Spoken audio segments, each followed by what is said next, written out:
This is a Sage Story.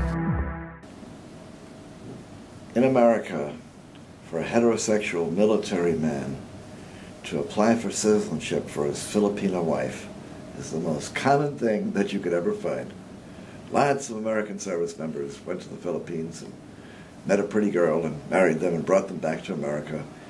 And it's the most common thing that immigration dealt with. Like, oh, okay, no problem.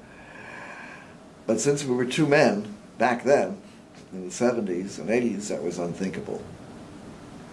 It didn't exist. There was no possibility of even imagining it. And so we couldn't do that. All we had was our love, which was much better than any piece of paper. If my military superiors had known that I had a foreign national same-sex partner, they would have had a security heart attack, and I would have been fired and investigated.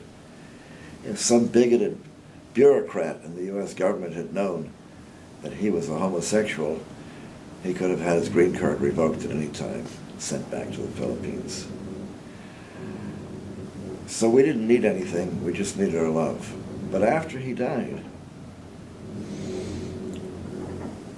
not having that piece of paper made all the difference in the world, because his family, who knew very well that we were in love, decided to pretend that didn't exist and came with a truck.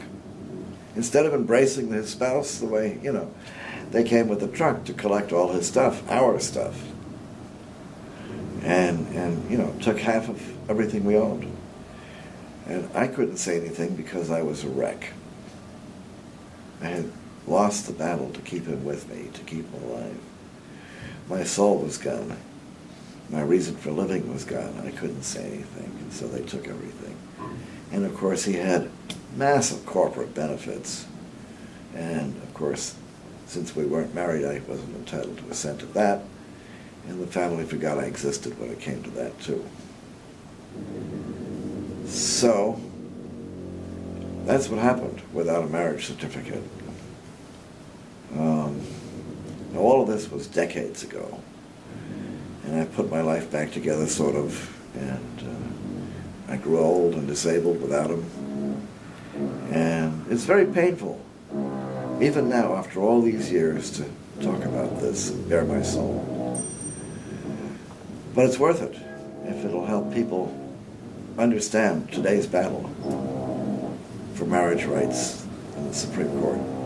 Share your story at sageusa.org/Sage Story.